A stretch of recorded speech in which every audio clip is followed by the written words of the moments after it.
கர்த்தர் அப்படியே மாற்றி செய்கிறாரு. நீ எதை இந்த உலகத்தில் பைத்தியம் நினச்சிட்டு இருக்கியோ அதை வச்சே என்ன பண்ணுவேன், நான் ரட்சிப்பை கொடுப்பேன். 5ஆம் கிளாஸ் கூட படிக்காமல் இருக்கலாம், அவன் இந்த இடத்துல இன்னும் இயேசுவே ஆண்டவன் பிரசங்கிக்கிறானே, அந்த பைத்தியக்காரனுடைய பைத்தியக்காரத்தனமான சுவிசேஷத்தை வைத்து பரலோகத்துக்கே ஆத்துமாக்களை கொண்டு போய்விடுவேன் என்று கர்த்தர் சொல்கிறார். அவர் யூதருக்கு இடர்லையும் கிரேக்கருக்கு பைத்தியமாய் இருக்கிறார். இயேசுவே பைத்தியம்னு சொல்கிறாங்க. என்னையே பிசாசு பிடித்தவன் என்று சொன்னால் உங்களை என்னன்னு சொல்லுவாங்கண்ணே. அப்போ இந்த இடத்துல இப்படின்னு சொல்லலாம், என்னையே பைத்தியம்னு சொன்னான், இயேசுவே பெரிய பைத்தியம்னா. இப்போ சொல்கிறேன், இயேசு பைத்தியம்னா நானும் பைத்தியம்தான், நான் பைத்தியம்னா இதை கேட்டுட்டு இருக்கு நீங்களும் பைத்தியம் அப்படின்னு உலகம் சொல்லுது. ஆனால் கர்த்தரோ அவர்களை தான் பைத்தியமாய் காண்கிறார். ஆமென். நாம் தான் ஞானம் உள்ளவர்கள். ஹல்லேலூயா.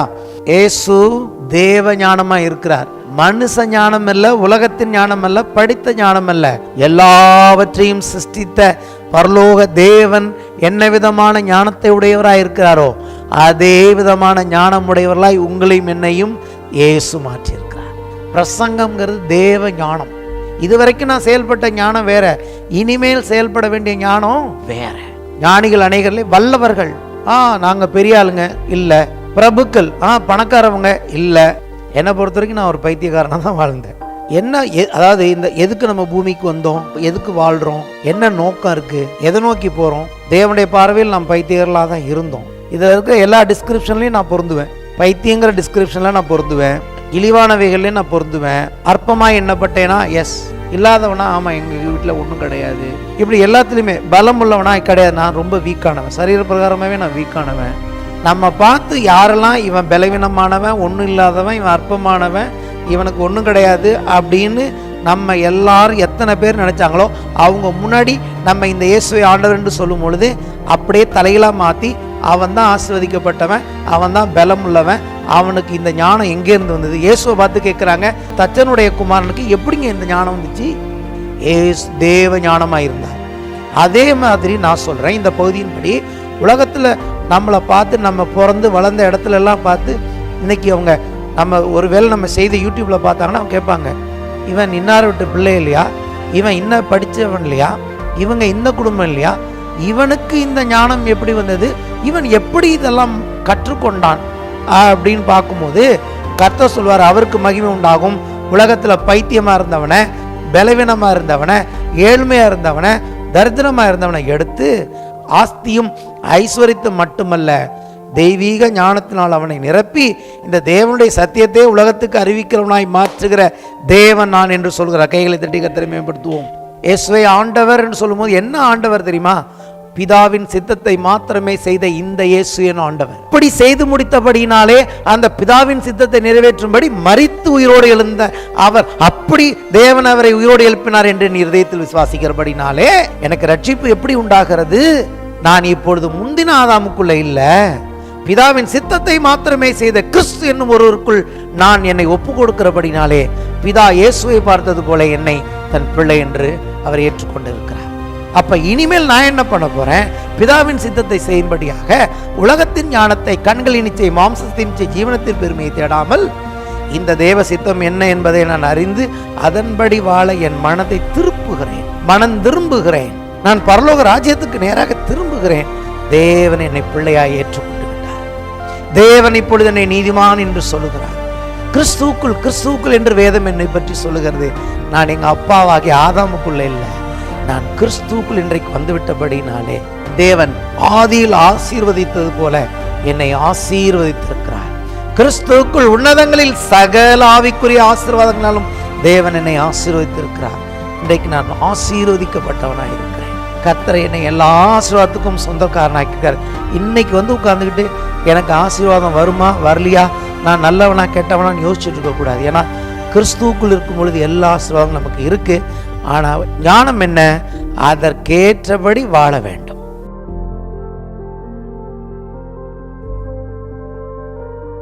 அதாவது மனுஷன் என்ன பண்றான்னு கேட்டிங்கன்னா, அவனுடைய ஞானத்தை வச்சு தேவன் யார் நாங்கள் கண்டுபிடிக்கணும் அப்படிங்கிறான்.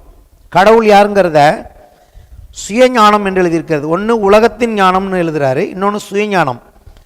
தேவ ஞானத்துக்கேற்றபடி உலகமானது சுய ஞானத்தினாலே தேவனை அறியாதிருக்கையில், இந்த உலகத்தில் ஏன் சரியாக தேவனை அறிய முடியலைன்னா மனுஷன் என்ன பண்ணுறான்? அவனுடைய ஞானத்தை வச்சு, அதாவது தேவன் என்னுடைய ஞானம் இல்லாமல் நீ எதையுமே தெரிஞ்சுக்க முடியாதுன்ட்டாரு. இவன் தேவ ஞானம் இல்லாமல் சுயஞானத்தை தேவன் எப்படி இருப்பாருன்னு தெரிஞ்சுக்கலான்னு ட்ரை பண்ணுறான். தன் மனைவி யாருன்னே இவனால் புரிஞ்சுக்க முடியல. ஒரு மனைவி யார் எப்படின்னு இவனுடைய ஞானத்தினால புரிந்து கொள்ள முடியாத ஒரு பைத்தியக்காரன் தன்னுடைய சுயஞானத்தை வைத்து, இன்னும் சொல்லப்போனால் தான் யாருன்னே அவனுக்கு புரியலை. தான் தேவ சாயலிலும் தேவனுடைய ரூபத்தின்படியும் சிருஷ்டிக்கப்பட்ட மனுஷனுங்கிறதையும் அவன் புரிஞ்சிக்கலை, மனுஷி யாருங்கிறதையும் புரிஞ்சிக்க முடியலை. இவன் என்ன பண்ணுறான், தேவனை புரிஞ்சிக்க விரும்புகிறான். நான் என்னுடைய ஞானத்தினால தேவனை புரிஞ்சுக்கிறேன்னு சொல்லிட்டு என்ன பண்ணுறான், கடைசியில் தேவனை கண்டுபிடிக்க முடியாமல் இவனே தேவர்களை உருவாக்கி விட்டான். அதான் ரோமர் 1 சாராம்சம். இன்னொரு நாளைக்கு நம்ம அங்கே போவோம். ஊரும் பிராணிகள் அழிவுள்ள மனிதர்களுக்கு ஒப்பாக என்ன பண்ணினானா, தன்னுடைய ஞானத்தினாலே தேவனை நான் கண்டுபிடிக்கிறேன்னு சொல்லிட்டு எதெல்லாம் அவன் பார்க்கறதுக்கு அவனுக்கு பயமாக இருந்துச்சோ, எதெல்லாம் கொஞ்சம் அவனுக்கு கண்ட்ரோல் பண்ண முடியாது இருந்துச்சோ அதெல்லாமே இவன் என்ன மாற்றிட்டான், இதெல்லாம் தேவன் என்று மாற்றிவிட்டான். ஆனால் கிறிஸ்து வந்த பிறகு இன்னைக்கு தேவன் தன்னை வெளிப்படுத்தியிருக்கிறார், நாம் தேவனை அறிந்திருக்கிறோம். அப்போ தேவன் யார் என்பதை அறிந்து கொள்ள உதவுவது எது? உலகத்தின் ஞானம் அல்ல, மனுஷனுடைய ஞானம் அல்ல, தெய்வீக ஞானம். இயேசு வந்தால் தான் தேவன் யாருன்னு நமக்கு புரியும். என்னை இல்லாமல் ஒருவனும் பிதாவிடத்தில் வர முடியாது. இயேசுங்கிற வெளிச்சம் இல்லாமல் பிதாவாகிய தேவனை ஒருவனும் பார்க்க முடியாது. இந்த வேதாகமும் புரியாது. பிரசங்கம் அவனுக்கு எப்படி இருக்கும், நம்ம பிரசங்கம் பண்ணிகிட்டு இருக்கிறது கேட்கும்போது அவனுக்கு இதுதான் தோணும், முட்டாள்கள்னு தான் தோணும். அப்படி தான் இங்கே எழுதியிருக்காரு பாருங்க. இங்கே பாருங்கள், தேவ ஞானத்துக்கு ஏற்றபடி உலகமானது சுய ஞானத்தினாலே தேவனை அறியாதிருக்கையில் பைத்தியமாய் தோன்றுகிற பிரசங்கத்தினாலே. இப்போ நான் பண்ணுகிற பிரசங்கம் எப்படி இருக்கும், ஒரு சிலருக்கு கேட்கும் போது காதில் விழுந்ததுன்னா பைத்தியக்காரன் பாரு, ஞாயிற்றுக்கிழமை ஒரு கூட்டத்தை கூட்டி வச்சு ஏதோ ஒரு காசுக்கும் பிரயோஜனம் இல்லாத, வாழ்க்கைக்கு எந்த பிரயோஜனத்தையும் கொடுக்காத, ஞாயிற்றுக்கிழமையில் அவங்கவுங்க ரெஸ்ட் எடுக்காமல் வீட்டில் பிரியாணியை சாப்பிட்டோமா, சினிமாவுக்கு போனோமா, புசிச்சோம் குடித்தோம் இல்லாமல் காலையிலே கூட்டு வச்சு 8 மணிக்கு என்னத்தையோ பேசிகிட்டு இருக்கான், பைத்தியக்காரன்னு நினைப்பாங்க இல்லையா? வேதம் என்ன சொல்லுகிறது, பைத்தியமாய் தோன்றுகிற இந்த பிரசங்கத்தினாலே விசுவாசிக்கிறவர்களை ரட்சிக்க தேவனுக்கு பிரியமாயிற்று. கர்த்தர் அப்படியே மாற்றி செய்கிறாரு. நீ எதை உலகத்தில் பைத்தியம் நினச்சிட்டு இருக்கியோ அதை வச்சே என்ன பண்ணுவேன், நான் ரட்சிப்பை கொடுப்பேன் அப்படிங்கிறாரு. உன்னுடைய பிஹெச்டியை வச்சு கிடையாது, ஒன்றுமே படிக்காத ஒரு ஊழியக்காரன் நின்று இயேசுவை பிரசங்கிக்கிறானே அதை வச்சு அவனை பரலோகத்துக்கு கொண்டு போயிடுவேன். நீ இந்த உலகத்தில் படிக்கிற டாக்டரேட் பிஹெச்டி எதுவுமே என்ன பண்ணாது, பரலோகத்துக்கு ஒருத்தனையும் கொண்டு போகாது. ஆனால் 5ஆம் கிளாஸ் கூட படிக்காமல் இருக்கலாம், அவன் இந்த இடத்துல இன்னும் இயேசுவே ஆண்டவன் பிரசங்கிக்கிறானே, அந்த பைத்தியக்காரனுடைய பைத்தியக்காரத்தனமான சுவிசேஷத்தை வைத்து பரலோகத்துக்கே ஆத்துமாக்களை கொண்டு போய்விடுவேன் என்று கர்த்தர் சொல்கிறார்.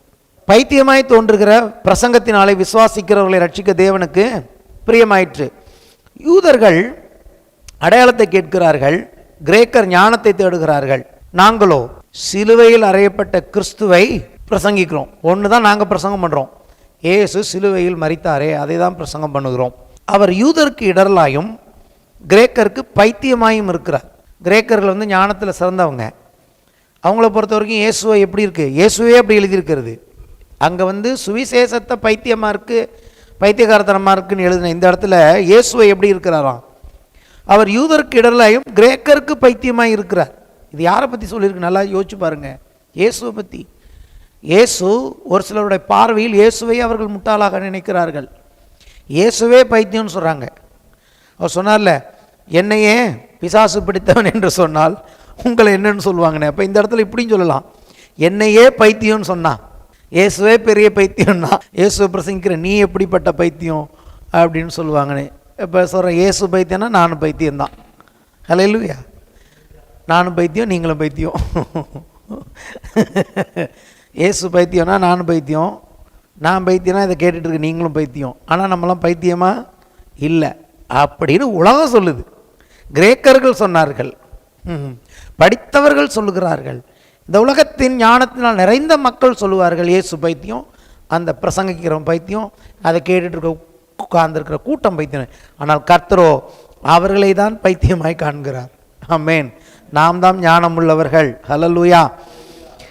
அவர் யூதருக்கு இடரலாயும் கிரேக்கருக்கு பைத்தியமாயும் இருக்கிறார். ஆகிலும் யூதரானாலும் கிரேக்கரானாலும் எவர்கள் அழைக்கப்பட்டிருக்கிறார்களோ, யார் அழைக்கப்பட்டவர்கள்? நீங்கள் நானும். எவர்கள் அழைக்கப்பட்டிருக்கிறார்களோ அவர்களுக்கு கிறிஸ்து தேவ பலனும் தேவ ஞானமாக இருக்கிறார். அங்கே தான் வரேன் நான். தேவ ஞானமாக இருக்கிறார் சொல்லுமா? கிறிஸ்து இயேசு தேவ ஞானமாக இருக்கிறார். மனுஷ ஞானம் அல்ல, உலகத்தின் ஞானம் அல்ல, படித்த ஞானம் அல்ல, எல்லாவற்றையும் சிருஷ்டித்த பரலோக தேவன் என்ன விதமான ஞானத்தை உடையவராய் இருக்கிறாரோ அதே விதமான ஞானம் உடையவர்களாய் உங்களையும் என்னையும் இயேசு மாற்றியிருக்கிறார். இதுதான் இந்த சுவிசேஷத்தின் மகிமை. அழைக்கப்பட்டவர்களுக்கு அவர் அப்படி இருக்கிறார். அதைத்தான் நான் பிரசங்கிக்கிறேன். ஆகவே தான் அநேக இடத்துல பவுல் சொல்லிட்டே வருவார், நான் தேவ ஞானத்தை பிரசங்கிக்கிறேன். we are preaching the wisdom of God. பிரசங்கம்ங்கிறது தேவ ஞானம்.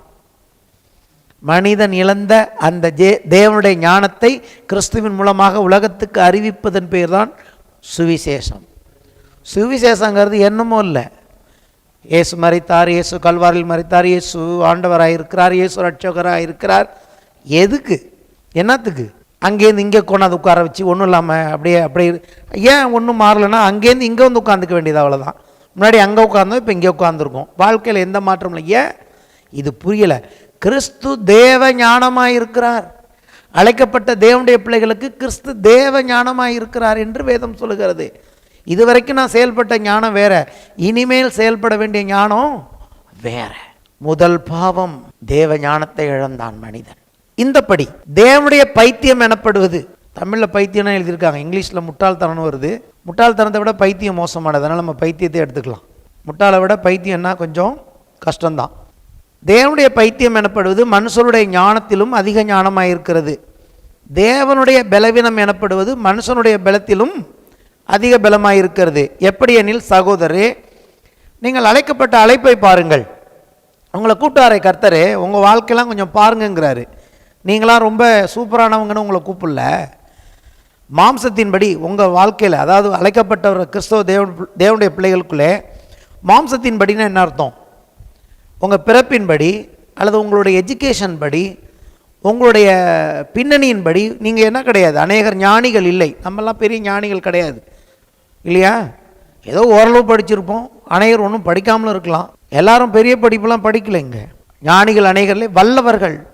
நாங்கள் பெரிய ஆளுங்க இல்லை, பிரபுக்கள் பணக்காரவங்க இல்லை அப்படின்னு சொல்லிட்டு ஞானிகளை வெட்கப்படுத்தும்படி, அதாவது உலகத்தில் தங்களை ஞானிகள் என்று சொல்லுகிற அவர்களை வெட்கப்படுத்தும்படி தேவன் உலகத்தில் பைத்தியமானவைகளை தெரிந்து கொண்டார். அதில் நான் ஒரு பைத்தியம். என்னை பொறுத்த வரைக்கும் நான் ஒரு பைத்தியக்காரனாக தான் வாழ்ந்தேன். வாழ்க்கைனா என்னான்னு புரியாதது பைத்தியம் தானே. மன ரீதியாக நல்லா இருக்கலாம், ஆனால் வாழ்க்கையே புரிஞ்சுக்கலன்னா அதுவும் ஒரு பைத்தியம் தானே. வாழ்க்கை நோக்கம் என்ன, நம்ம எங்கே இருக்கோம், ஏன் இருக்கோம், எதுக்கு இந்த உலகத்துக்கு வந்தோம், எதை நோக்கி போகிறோம், அப்படி தான் இருந்தோம். கடவுள்னு ஒருத்தர் இருக்கிறாரா, நம்ம என்ன தான் செய்ய போகிறோம்? நம்மளை பொறுத்த வரைக்கும், என்னை பொறுத்த வரைக்கும் படிக்கணும், வேலைக்கு போகணும், வீட்டில் உள்ள பெற்றவங்களை பார்த்துக்கிறதுக்காக வாழணும், இல்லை ஒரு பெரிய ஆளாயிடணும். இதுதான் உலகத்தின் ஞானம். அப்போ என்ன வாழ்க்கை நோக்கம்? கடவுள் ஒருத்தர் இருக்கிறாரா இல்லையா, நம்ம எதுக்காக பிறந்திருக்கோன்னே தெரியலனா அப்போ நம்மளும் ஒரு பைத்தியம் தானே. தேவனுடைய பார்வையில் நாம் பைத்தியர்களாக தான் இருந்தோம். வேதம் சொல்லுகிறது, பைத்தியமானவைகளை தேவன் தெரிந்து கொண்டார். இந்த உலகத்தின் பைத்தியமானவைகளை தெரிந்து கொண்டார். பலமுள்ளவைகளை வெட்கப்படுத்தும்படி தேவன் உலகத்தில் பலவீனமானவைகளை தெரிந்து கொண்டார். உள்ளவைகளை அவமாக்கும்படி உலகத்தின் இழிவானவைகளையும் அற்பமாய் எண்ணப்பட்டவைகளையும் இல்லாதவைகளையும் தேவன் தெரிந்து கொண்டார். இந்த பகுதி ஏன் தெரியுமா எனக்கு பிடிக்கும்? இதில் இருக்க எல்லா டிஸ்கிரிப்ஷன்லையும் நான் பொருந்துவேன். பைத்தியங்கிற டிஸ்கிரிப்ஷனில் நான் பொருந்துவேன், இழிவானவைகள்லையும் நான் பொருந்துவேன். அற்பமாய் எண்ணப்பட்டேனா, எஸ், என்னுடைய சின்ன வயசில் நான் அற்பமாக எண்ணப்பட்டு இருக்கிறேன். இல்லாதவனா, ஆமாம், எங்கள் வீட்டில் ஒன்றும் கிடையாது. இப்படி எல்லாத்துலேயுமே பலம் உள்ளவனா கிடையாது, நான் ரொம்ப வீக்கானவன், சரீர பிரகாரமாகவே நான் வீக்கானவன். ஸோ அந்த பகுதியில் பார்க்கும்போது எல்லாமே எனக்கு பொருந்தும். உங்களுக்கு என்ன பொருந்துன்னு உங்களுக்கு தான் தெரியும். அப்போ அப்படிப்பட்ட நம்மை தேவன் தெரிந்து கொண்டார். எதுக்கு தெரிந்து கொண்டார்னா, கடைசி வரைக்கும் அப்படியே இருக்கிறதில்ல, நம்ம பார்த்து யாரெல்லாம் இவன் பலவீனமானவன், ஒன்றும் இல்லாதவன், இவன் அற்பமானவன், இவனுக்கு ஒன்றும் கிடையாது அப்படின்னு நம்ம எல்லாரும் எத்தனை பேர் நினச்சாங்களோ அவங்க முன்னாடி நம்ம இந்த இயேசுவை ஆண்டவர் என்று சொல்லும் பொழுது அப்படியே தலையிலாக மாற்றி அவன் தான் ஆசீர்வதிக்கப்பட்டவன், அவன் தான் பலம் உள்ளவன், அவனுக்கு இந்த ஞானம் எங்கேருந்து வந்தது? இயேசுவை பார்த்து கேட்குறாங்க, தச்சனுடைய குமாரனுக்கு எப்படிங்க இந்த ஞானம் வந்துச்சு? இயேசு பேசும்போது பார்க்குறாங்க, யார் இவன்? மரியாளோட குமாரன் இல்லையா, யோசேப்போட குமாரனாச்சே, இவனுக்கு இந்த ஞானம் எங்கேருந்து வந்துச்சு? தேவ ஞானமாக இருந்தார். அதே மாதிரி நான் சொல்கிறேன், இந்த பகுதியின்படி உலகத்தில் நம்மளை பார்த்து, நம்ம பிறந்து வளர்ந்த இடத்துல எல்லாம் பார்த்து, இன்றைக்கி அவங்க ஒருவேளை நம்ம செய்த யூடியூப்பில் பார்த்தாங்கன்னா அவங்க கேட்பாங்க, இவன் இன்னார் விட்டு பிள்ளை இல்லையா, இவன் இன்ன படித்தவன் இல்லையா, இவங்க இந்த குடும்பம் இல்லையா, இவனுக்கு இந்த ஞானம் எப்படி வந்தது, இவன் எப்படி இதெல்லாம் கற்றுக்கொண்டான் அப்படின்னு பார்க்கும்போது கர்த்தர் சொல்வார், அவருக்கு மகிமை உண்டாகும். உலகத்தில் பைத்தியமாக இருந்தவனை, பலவீனமாக இருந்தவனை, ஏழ்மையாக இருந்தவனை, தரித்திரமாக இருந்தவனை எடுத்து அவனுக்கு ஆஸ்தியும் ஐஸ்வர்யத்தும் மட்டுமல்ல, தெய்வீக ஞானத்தினால் அவனை நிரப்பி இந்த தேவனுடைய சத்தியத்தை உலகத்துக்கு அறிவிக்கிறவனாய் மாற்றுகிற தேவன் நான் என்று சொல்கிற. கைகளை தட்டி கர்த்தரை மேம்படுத்துவோம். இது ஒவ்வொருவருக்கும் பொருந்தும், மிஸ் பண்ணிடக்கூடாது. ஹல்லேலூயா. இப்படி தான் என்ன பண்ணுறாரு தேவன் வேணுக்குனே இந்த உலகத்தை பைத்தியமாக்கி காட்டுறாரு. உலகத்தை என்ன பண்ண இப்படி சொல்லலாம், உலகத்தை டென்ஷன் ஆக்கி காட்டுறாரு, கடுப்பேற்றுறாருன்னு சொல்லலாம். சிம்பிளாக சொன்னால், நமக்கு விரோதமாக இருக்கிறவனை, நம்மளை பார்த்து அற்பமாக இருக்கிறவனை எப்படி கர்த்தர் கடுப்பேற்றுவார்னா, ப்ரொவோக் பண்ணுவார்னா, நம்மளை ஆசீர்வதிச்சு தான் அவனை கடுப்பேற்றுவார். என் சத்துருக்களுக்கு முன்பாக ஒரு பந்தியை ஆயத்தப்படுத்தி என் தலை எண்ணினால் அபிஷேகம் பண்ணுகிறவர்.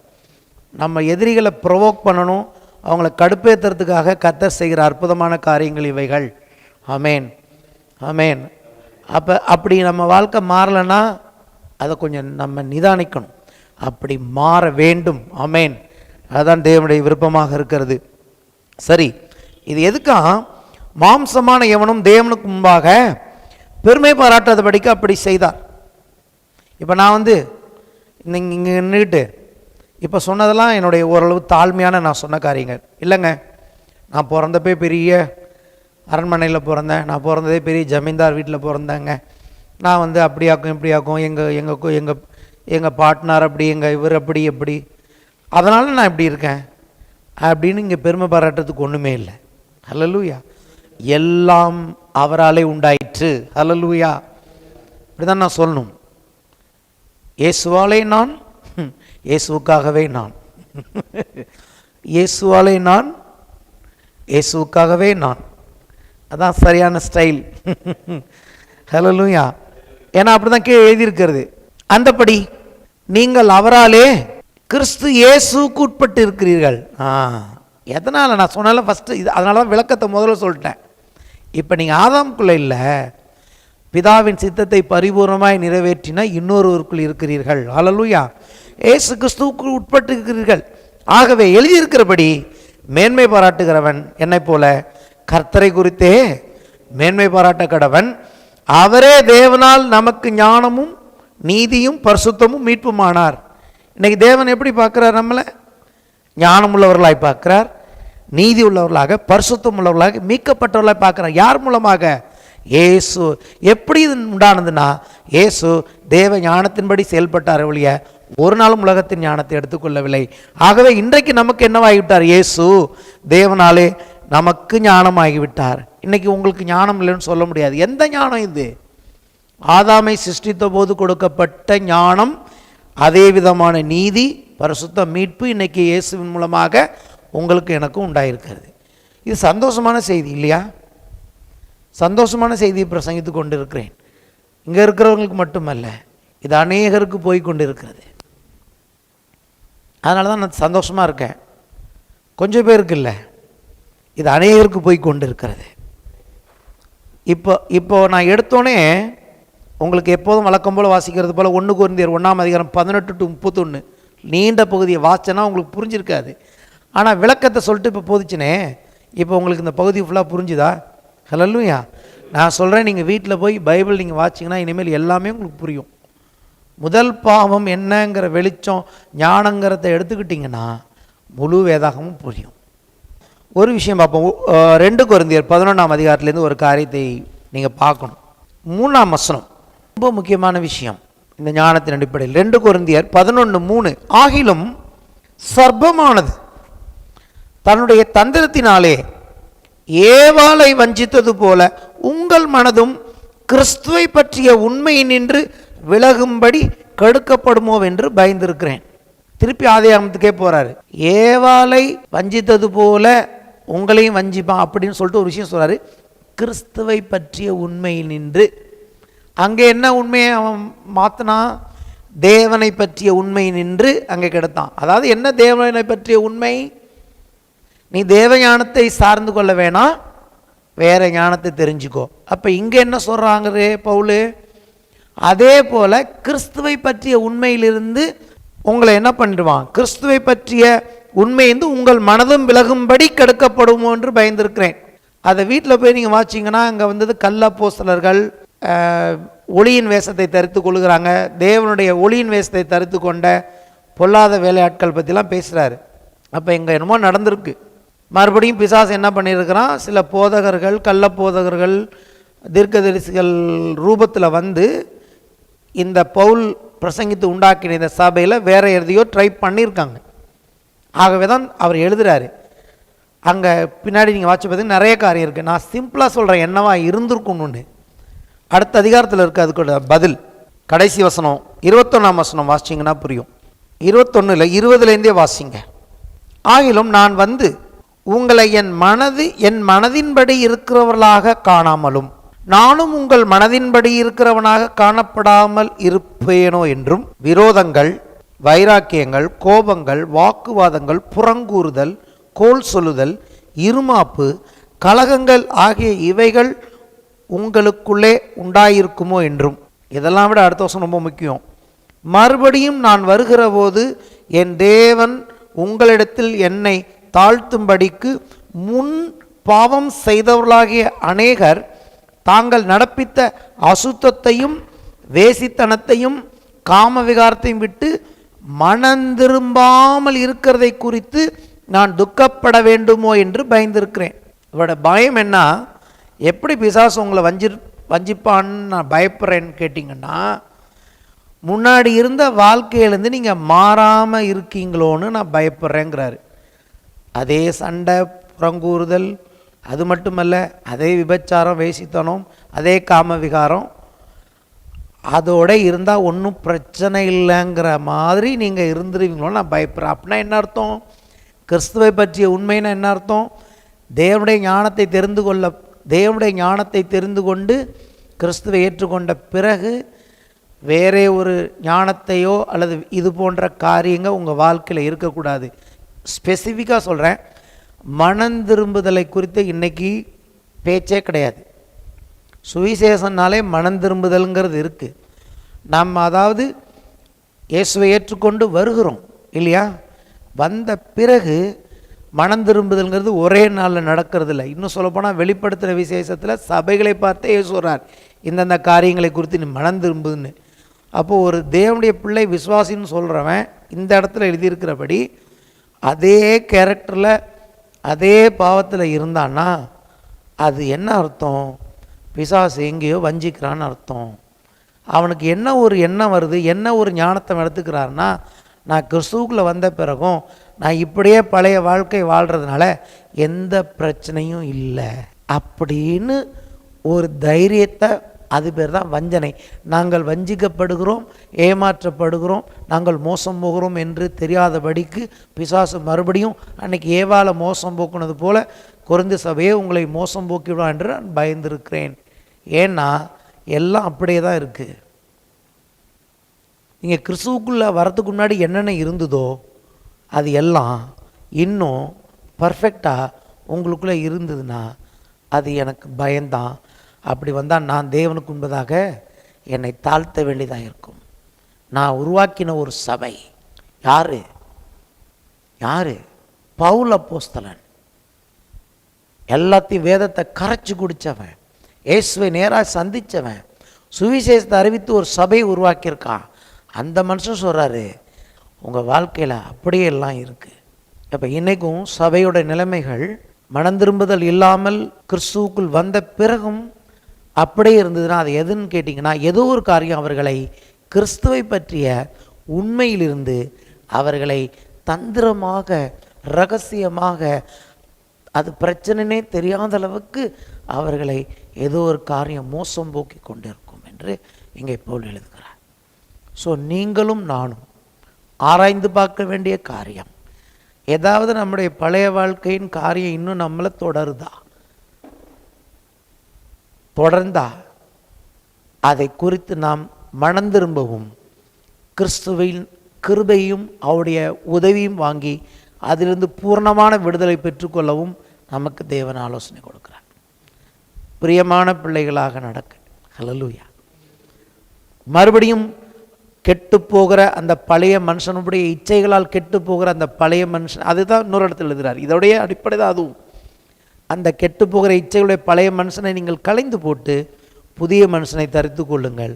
கிறிஸ்துவின் சாயலாக இருக்கிற புதிய மனுஷனை தரித்து கொண்டு அதற்கேற்றபடி நீங்கள் வாழுங்கள் என்று பவுல் சொல்கிறார். நீங்கள் எந்த நிருபத்துக்கு போனாலும் இதை விட்டு நீங்கள் வெளியே போயிட முடியாது. அது கொரிந்தியராக இருக்கலாம், எபேசியராக இருக்கலாம், கொலோசியராக இருக்கலாம். திருப்பி எங்கே வருவார்னு கேட்டிங்கன்னா கிறிஸ்துவுக்குள் நாம் இருக்கிறோம். அந்த ஞானத்தை தேவன் கொடுத்திருக்கிறார். அதற்கேற்றபடி கிறிஸ்து பிதாவுக்கு பிரியமான பிள்ளையாக நடந்தது போல கிறிஸ்துவுள் நீங்கள் இன்றைக்கி ஆதாமுக்குள்ளே இல்லை, கிறிஸ்துவுக்குள் இருக்கிறபடினாலே நீங்கள் தேவனுக்கு பிரியமான பிள்ளைகளாகவே நடந்து கொள்ளுங்கள். மனம் திரும்புங்கள். விட்டுவிட வேண்டிய காரியங்கள் விட்டு விடுங்கள். எது சரியில்லையோ, வேதம் இதெல்லாம் சரியில்லைன்னு சொல்லுதுன்னா அது சரியில்லை தான் என்று ஒத்துக்கொள்ளுங்கள். அப்பொழுது கர்த்தர் நம்மை மிகவும் உயர்வான இடத்திற்கு கொண்டு போவார்.